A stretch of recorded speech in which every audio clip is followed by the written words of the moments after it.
Olá, pessoal do Brasil, boa noite. Aqui é o Thiago falando diretamente de Baltimore e hoje eu vou falar para vocês sobre o congresso que eu estou participando aqui, congresso americano de diagnóstico por imagem, um congresso muito bacana. Eu vou dar algumas sacadas que hoje foi apenas o primeiro dia do congresso.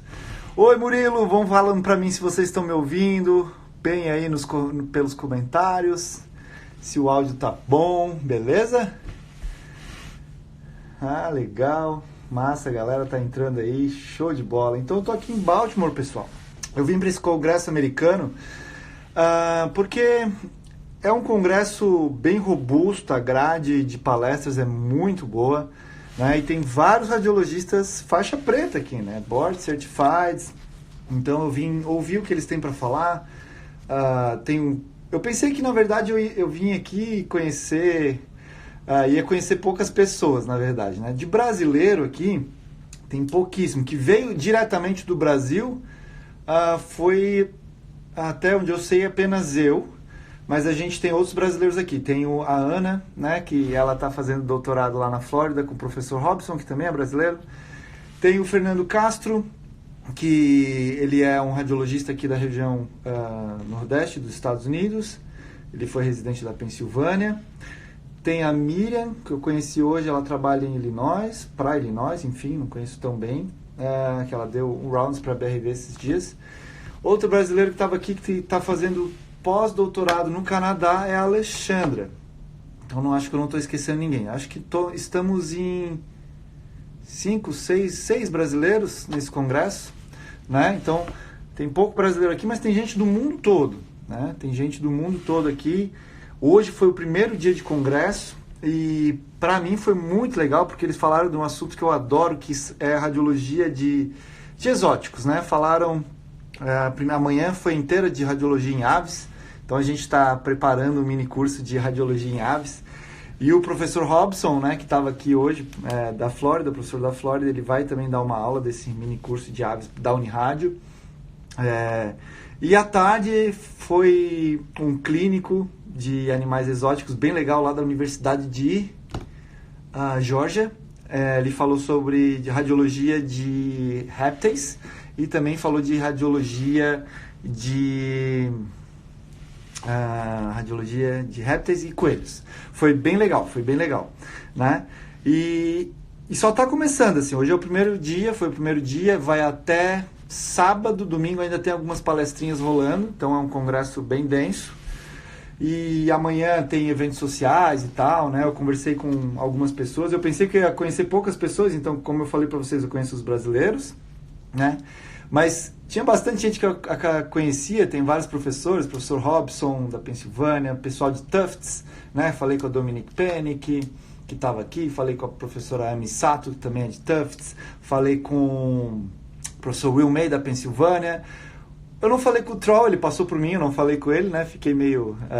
eu não conheço ele tão bem assim, mas o professor Troll está aqui. Esse pessoal todo da radiologia está aqui nesse congresso, e amanhã, se eu não me engano, tem uma festa fantasia de Halloween, onde vai dar para interagir mais com essas pessoas aí e tal. Então, o congresso também é bom isso, né? Além da parte técnica, você troca muita informação com os colegas, né? Então, eu acho muito massa isso. A parte social do congresso é muito importante, porque você troca insights, você troca informações, contatos, enfim, né? Mas hoje, assim, foi um dia bem legal.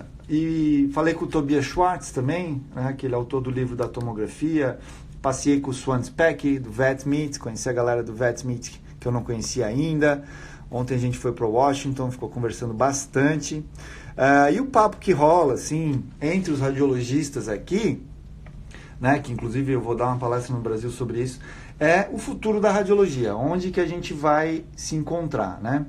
Onde que a gente vai estar daqui a alguns anos. E a verdade é que ninguém sabe com certeza o que vai acontecer, mas o que se sabe é que a inteligência artificial está vindo com tudo, ela está vindo forte, já é aplicada, por exemplo, na Antec, que é a maior empresa de teleradiologia aqui da América do Norte, e acho que é do mundo, né? Porque ela trabalha em vários países, Então a Antec ela já faz alguns serviços de inteligência artificial, por exemplo, com as imagens sempre orientadas do mesmo jeito. Então as clínicas mandam as imagens às vezes invertidas e tal, e eles fizeram um estudo e viram que os radiologistas eles perdem até 1 hora por semana só ajustando as imagens. 1 hora por semana é tempo gasto só ajustando a imagem. Então eles já desenvolveram um software de inteligência artificial que entrega as imagens sempre orientadas do mesmo jeito. Isso facilita muito a vida do radiologista, ele não precisa ficar perdendo tempo ajustando as imagens. Então, para quem trabalha com teleradiologia, a Antec já está desenvolvendo isso e agora os estudos estão com, por exemplo, radiografias normais de tórax, né? Então, eu acredito que nesse primeiro momento, a inteligência artificial vai, sem dúvida, ajudar o radiologista, vai filtrar coisas, mas não vai tirar o serviço do radiologista. Agora, a longo prazo, eu acho sim que existe uma possibilidade de diminuir a necessidade do número de radiologistas, porque não vai ser como self-driving cars, né? Não vai ser como carros que dirigem por eles próprios. Faz sentido? A radiologia por inteligência artificial vai precisar alguém assinando o laudo, vai precisar de um radiologista conferindo essas imagens, né? Então acho que vai ajudar muito os radiologistas, só que provavelmente pode reduzir o número necessário para isso, né? Não sei, isso é só uma opinião minha, mas vai ajudar muito. Então a inteligência artificial está vindo aí com tudo para tentar ajudar nesse primeiro momento, mas eu não sei se um dia vai conseguir eliminar de alguma forma. Boa noite, pessoal, boa noite todo mundo. Tá? Então, a inteligência artificial, se vocês tiverem alguma pergunta, como eu vou dar uma palestra sobre isso futuramente, eu tenho conversado com muita gente, né? Então, a Dominique Penny, que ela vai dar uma palestra sobre isso, com relação ao ultrassom, que eu vou assistir, acho que vai ser na sexta-feira. Já perguntei para o Tobias Schwartz, Swan Speck, já perguntei para uma galera a opinião deles, né? E há algumas divergências quanto ao que vai acontecer com a radiologia. Na verdade que ninguém sabe exatamente o que vai acontecer. E outra verdade a veterinária nunca se difere muito do que acontece na medicina. E normalmente o que acontece na medicina acontece antes da veterinária. Então hoje, na medicina, a inteligência artificial está só ajudando os radiologistas, não está diminuindo nem um pouco o trabalho deles. Tá? A ultrassonografia ainda não se falou muito aqui. Tá? A ultrassonografia é mais amanhã e sábado. Hoje foi um dia de exóticos, para quem trabalha mais com pequenos, exóticos, e teve bastante coisa de equinos também. Bastante coisa de equinos. Tá? Mas o que vai acontecer na imagem é que existem muitas modalidades. Existem modalidades de imagem que nem foram criadas ainda. Então, vai ser muito difícil assim chegar um dia que o radiologista não vai ter trabalho, porque a inteligência artificial substituiu. Pelo menos a um longo prazo eu ainda não enxergo isso. 20 anos... eu acho que o radiologista vai ser extremamente necessário, mas ninguém sabe ainda o que pode acontecer, tá? Algumas sacadas hoje que eu gostaria de compartilhar com vocês. Oi, Má, tudo bom, minha querida? Minha irmãzinha tá vendo a gente aqui. Um beijo para vocês. Uma sacada que eu queria conversar com vocês aqui a respeito do congresso, né? Durante essas aulas falou-se muito sobre o diagnóstico por imagem de animais exóticos, que é uma área que eu adoro. Inclusive vai ser criada uma nova sociedade. E o professor Robson, da Flórida, ele faz parte da sociedade de animais zoológicos e exóticos. Imagem só desse tipo de animais, uma nova sociedade. Vai ser muito massa. Calma aí, deixa eu tomar uma água. Então, para quem gosta desse tipo de rotina, né, é muito massa. Beleza? Outra sacada bem legal, assim, gente, quero compartilhar 3 com vocês, tá? Uma que eles bateram muito, muito, muito na tecla, que eu acho que é uma das diferenças aqui para o Brasil. Não é tão diferente, mas é uma diferença. Sabe qual é? É a sedação dos pacientes. Aqui, 90% dos casos de animais exóticos são sedados para fazer o exame. Olha que interessante, 90%. E aí argumentou-se muito sobre isso. Mas você não coloca a vida do paciente em risco quando você faz isso? Olha que legal. Não. O que você prefere, tá? Você prefere ter um paciente sedado, recebendo 100% de oxigênio, ou ter um paciente super estressado, oxigenando pouco? o que coloca mais em risco a vida do paciente?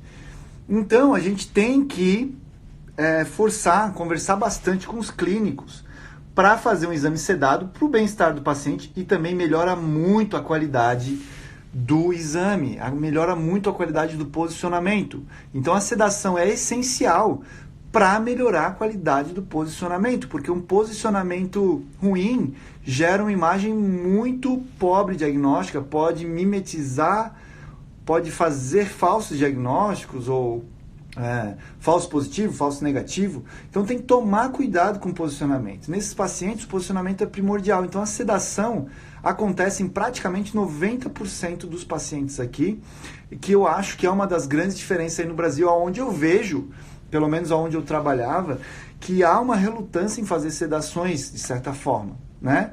Às vezes se exige um protocolo de sedação, assim, precisa ter hemograma, precisa ter um monte de coisa, e não é viável na prática. Então o pessoal seda muito aqui. E quando eu fiz estágio em Tufts, sabe quem que sedava? Os alunos.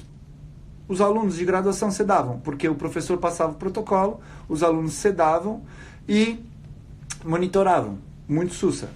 Elizabeth perguntou, mas qualquer animal selvagem? Na verdade, eles falaram mais de exóticos, né? Então, exotic pets. Lizards, lagartos, snakes, que são as serpentes. Falaram dos quelônios. Então, são animais exóticos. Rabbits, que é o terceiro animal mais comum nos Estados Unidos. É o terceiro mais comum. Primeiro o gato, o cão e depois o rabbit, né? Então, o coelho é muito comum. E aí na parte de aves tinha alguns animais selvagens, entendeu? Mas ainda as aves são mais nos exóticos, porque são criadas em casa, enfim, né? Animais selvagens, principalmente se for selvagem, ele tem que estar sedado, sempre. É muito difícil um animal selvagem conseguir permitir um posicionamento adequado. Agora, exóticos, ainda tem aquele coelhinho que pode ficar parado. As aves, às vezes você faz a box, né? Bota ele numa caixinha e consegue fazer a incidência. Então existem essas alternativas. Isso mesmo, Alice, considerado pets não convencionais aí no Brasil, aqui já é super convencional, né? Então o dragão barbado, né, aquele lagarto barbado, ele é super comum aqui, é o lagarto mais comum, o réptil mais comum de eles fazerem os exames de imagem aqui. Então é super legal isso. Então, primeira sacada que eu queria falar para vocês, como o pessoal que trabalha com imagem, seja clínico, cirurgião, é prezar pelo posicionamento e a maioria dos casos isso vai exigir uma sedação. Tá? Então a sedação, a gente tem que sair da zona de conforto, tem que tentar fazer o exame sedado para melhorar o posicionamento e, consequentemente, vai ter um diagnóstico melhor. Maravilha? Tá bom? Então, no nosso mini curso de aves, eu passei alguns protocolos de sedação, tá? Para quem for radiografar aves. Esse curso vai estar disponível aí, provavelmente, nos próximos meses. Tá? Dei um spoiler já, né? Outra coisa que eles bateram muito na tecla, pessoal, e eu acho bem legal aqui, é o time. Para você que trabalha com diagnóstico por imagem, a sua taxa de sucesso está diretamente relacionada com o quanto você consegue se integrar com o seu time. E isso, no time eu falo com o cirurgião, com a clínica, com o patologista, né?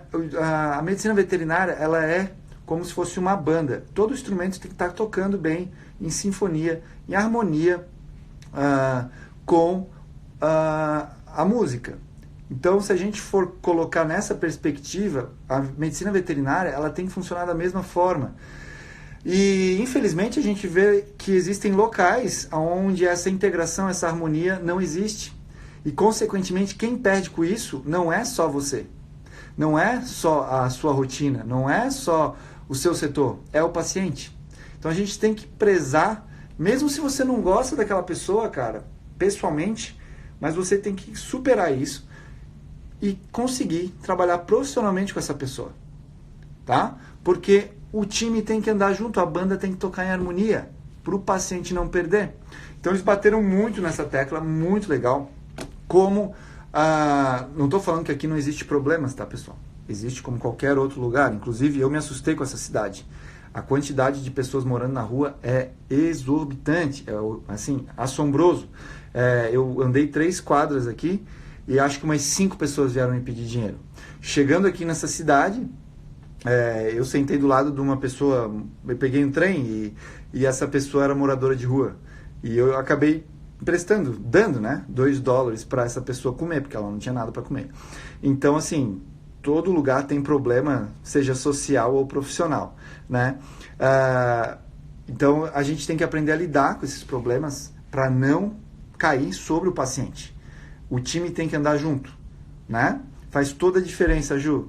É isso mesmo, o time tem que andar junto, né? Quem falou isso não foi só aqui nesse congresso, mas eles bateram forte nesse congresso sobre isso, principalmente na palestra de répteis e coelhos, de radiologia de répteis e coelhos, que foram 2 horas só disso, né? Então, o paciente sempre é o foco, né, Kelly? A Kelly sabe bem que existem locais que, às vezes, isso não acontece, o paciente não é o foco, né? Infelizmente. Fala, Lacretones! Seja bem-vindo!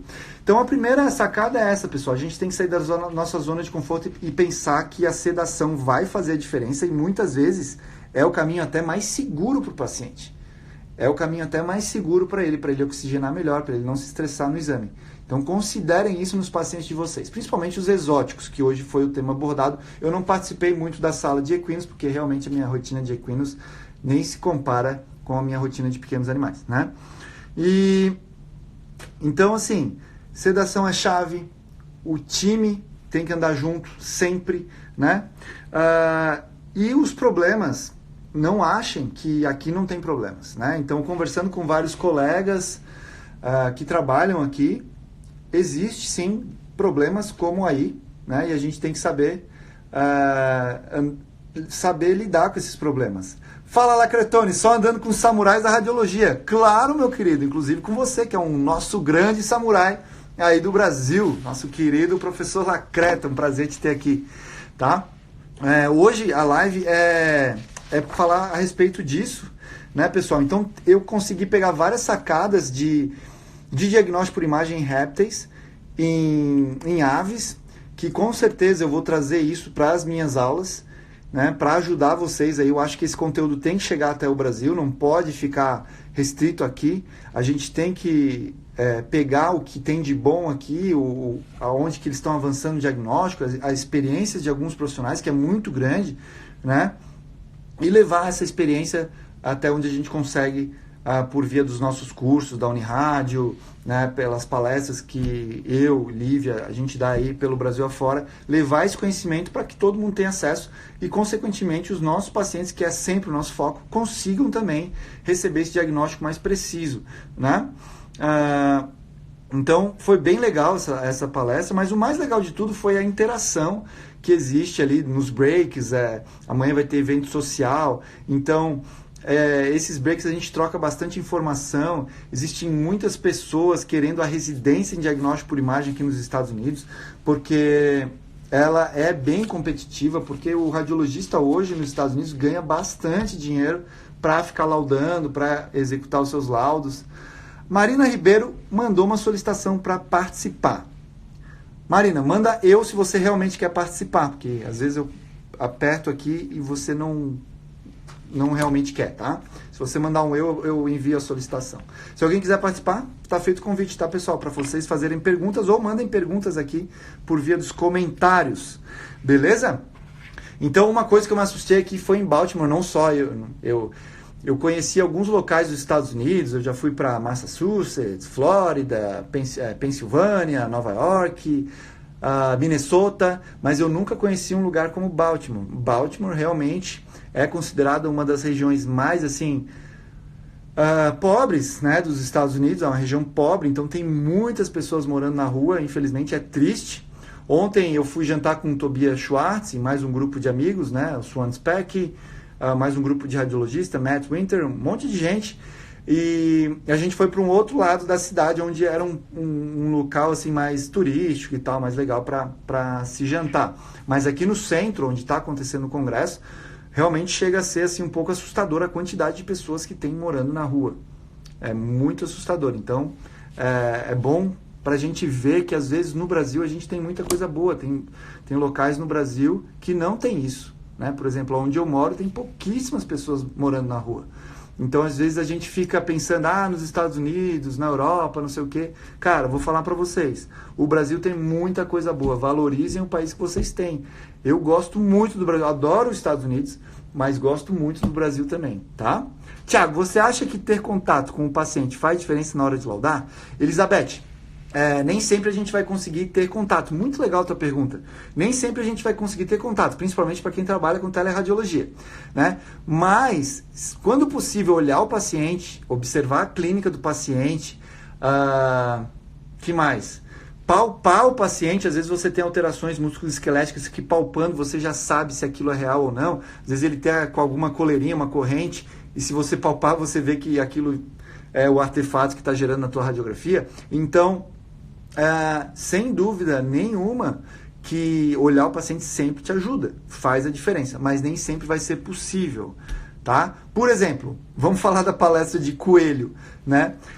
Quando o coelho ele tá com uma doença cardíaca congestiva, né? Quando ele tá com alguma lesão congestiva, como heart failure, né? Insuficiência cardíaca, isso sobrecarrega a veia cava, a circulação, ele fica congesto e os olhos dele soltam para fora, ele fica com uma exoftalmia.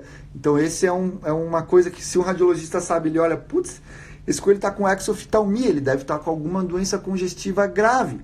Entendeu a sacada? Então só de olhar o paciente às vezes você já vê.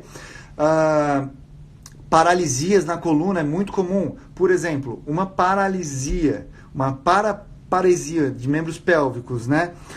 Tóraco-lombar não vai ter atrofia dos membros pélvicos. Então, só de olhar o cachorro, você já vê, putz, ele parou de andar, mas não está muito atrofiado. Deve ser tóraco-lombar, tá? Se for só de membros pélvicos. Agora, não, ele parou de andar. Tá muito atrofiado, olha ali, pô, tem uma atrofia, neurônio motor inferior, depois de L5, sacou? Então, ajuda muito. Será que a minha coelha morreu do coração? Olha, Alice, pode ser, né? Não sabia que tu tinha coelha. O técnico passando informações ao médico ajuda bastante também, sem dúvida. José Antônio Veterinário, você quer realmente participar? Eu abro o convite aqui para ti. Manda um que eu mando o convite. Só espero que você esteja de roupa, né? Porque a gente não pode ter pessoas peladas aqui. Gente, ligaram o ar no frio aqui, galera. José, se você quiser participar, eu mando o convite. Se alguém quiser participar, tá feito o convite, tá, pessoal? Então amanhã vai ter a confraternização, vai ter uma festa fantasia e muito legal na conferência, na abertura da conferência, que quem estava anunciando a abertura da conferência falou, amanhã a gente vai ter uma festa fantasia, não sei o que. E eu não sabia, não trouxe fantasia, não trouxe nada, né? Mas ela falou assim, eu vou querer ver o Donald Trump vestido de fantasia de Halloween, não sei o que. Aí todo mundo deu risada, o Donald Trump também. Mas a galera tá toda aqui, né? Tipo, tem um monte de radiologista, um monte de professor de faculdade. Então, há uma troca muito legal. E, sem dúvida, que a grade tá bem bacana também para quem quiser aprofundar alguns conhecimentos aí. Então, mas se fala muito disso, né? Do futuro da radiologia, tá? Então, as 3 sacadas que eu queria compartilhar com vocês hoje eram essas, pessoal. O que eu aprendi hoje aqui nesse congresso? Né? Além do conhecimento de alguns casos a mais, assim, né, de algumas sacadas sobre répteis, aves e coelhos, eu vi muito que eles estão batendo bastante nesse ponto, né, de sedação. Sedação é chave para a radiografia. O time é muito importante, tá? E problemas aqui, qualquer um tem. Problemas a gente vai ter aí, vai ter nos Estados Unidos também. José, vou chamar você, meu. Se você quer aparecer aí. Vamos ver se o José é lá de Goiânia, meu querido. Conheci ele quando eu fui lá para Goiânia. Vamos ver se tem alguma pergunta para nós. Fala, Zé. Como é que você tá, meu querido? Tudo beleza, bom? E você? Tudo ótimo. O que manda, Zé? Acabei de entrar, agora que eu tô pegando a história. Não dá para perguntar nada ainda.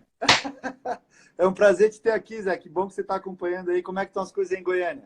Muito radiante. Ótimo. Tudo tranquilo, trabalhando bastante. Coisa boa, Zé. Coisa boa. Ótimo. Tu radiografa aves também, Zé? Coelhos? Tem uma clínica exótica aqui, faço bastante. Amanhã cedo, às 7h30, tem um coelho. Massa, Zé. Massa. E uma coisa então, ó. Hoje a gente teve uma aula com um clínico geral que atende bastante coelho. Sabe o que ele falou? Eu não sabia desse dado. Qualquer fêmea de coelho acima de 2 anos, se ela não tiver castrada, ela tem 50% de chance de ter um câncer no útero, um adenocarcinoma uterino. Então a gente tem que considerar isso. Se não é castrada acima de 2 anos, pode ter câncer no útero. Legal, né? Legal, muito legal. Massa. Então tá, Zé, obrigado pela tua visita aqui na live. Se você não tiver alguma Imagina. pergunta... Tá bom, agora vamos acompanhar que a gente já pergunta. Beleza, um abraço, Zé. Abraço. Então é isso, meus queridos. Obrigado pela participação de vocês e lembrem sempre assim, ó. Quando um paciente exótico tá ruim, quando ele tá mal com alguma coisa, cara, é porque ele já tá 80% morto. Eu sei, é uma brincadeira, é uma coisa ruim de se falar, mas o que acontece? Quando o paciente fica ruim, eles dão uma semana de Baitril, né, de antibiótico, e aí levam no veterinário quando não melhora. Então, não esperem o paciente ficar pior ou deixar de melhorar. No primeiro momento, levem no veterinário, façam os exames de imagem, que é um exame de triagem para esse tipo de paciente, para conseguir fechar o diagnóstico. Porque quando eles começam a demonstrar qualquer alteração, eles já devem estar 80% morto. Essa foi a frase que o clínico de exóticos usou, lógico, brincando um pouco, mas é o que acontece, né? Beleza, Doug? Obrigado, Doug. Pô, a galera participando legal aqui. Se alguém tiver alguma pergunta, fala agora. Daniel, meu querido, tudo bom contigo? Deixa eu ver, eu tenho várias anotações aqui, né? Mas isso eu vou falar principalmente nas aulas. Uma coisa bem legal, assim, que eu captei, se vocês radiografam coelhos, eu acho que é uma sacada para ajudar vocês, tá?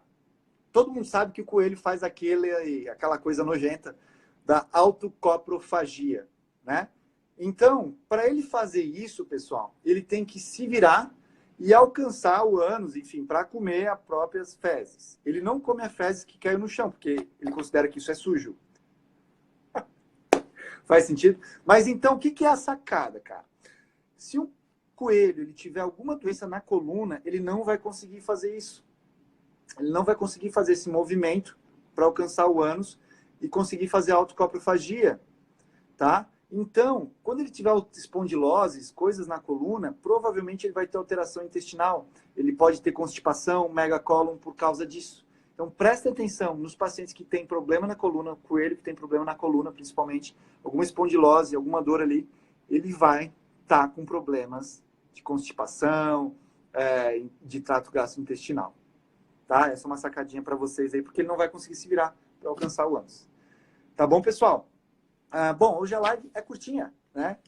Se eu conseguir essa semana, eu ainda vou passar por aqui para jogar conteúdos para vocês, sacadas, porque o congresso apenas começou o primeiro dia, a gente vai até domingo, né? Praticamente tem algumas aulas domingo ainda que eu vou assistir, e eu vou passando para vocês as sacadas desse congresso, tá bom?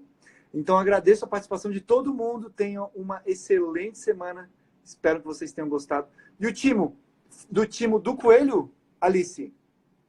Timo do coelho, sim, ele faz timoma, né? Ele pode fazer timoma, e timoma é bem drástico, assim. Normalmente, o timoma pode estar associado a alguma outra doença. Isso foi outra sacada bem legal que eu tive. Com esse doutor, ele falou o seguinte: a gente, às vezes, vê a lesão, né, muito mais extensa, grande, mas a gente esquece que pode ter uma doença de base. Pode ter uma doença de base ali causando isso. Então, vejam a lesão por trás, né? O adulto também pode ter alterações. Tá bom, doutora Alice? Mas ele não focou muito no timo, não. Tá? Ele não falou porque foi uma aula de 45 minutos de coelhos. Beleza? Obrigado, Luiz. Pô, massa, Vinícius, galera participando. Eu tô aqui em Baltimore, nos Estados Unidos, no Congresso Americano, José. Beleza? Então, quando eu conseguir dar uma paradinha nos breaks, eu falo com vocês algumas sacadas, mando pelos stories, tá bom? E para quem quer se aprofundar nesse conteúdo, galera, eu faço um convite para vocês. Cliquem no link da bio da Unirádio, porque a gente vai fazer uma aula sobre radiologia clínica. Então, para você se inscrever nessa aula e receber as informações dessa aula, que eu vou dar várias sacadas de como associar a radiografia com os sinais clínicos do paciente, se inscreve nessa aula aí, porque lá eu vou te dar várias sacadas que podem te ajudar a ajudar os teus pacientes. Tá bom? Então, não deixem de se inscrever nessa aula de radiologia clínica. Eu não vou falar a data exata aqui, mas eu acho que é dia 13 de novembro vai acontecer essa aula. Tá bom? Então, um abraço para vocês, tudo de bom. Saudade também, Pretinha, daqui a pouco eu tô de volta, né? Ossos do ofício, ficar um pouquinho longe, mas é isso aí. A gente se vê daqui a pouco. Daqui a pouco eu tô de volta. Um abraço para vocês, obrigado pela participação de vocês. Bombou a live hoje, enchemos uma sala de aula aqui e eu vou compartilhar essa live, vai ficar salva para vocês puderem ver o comecinho, para quem perdeu, enfim, tá bom? Um abraço, fiquem com Deus e até a próxima, meu povo querido. Tudo de bom.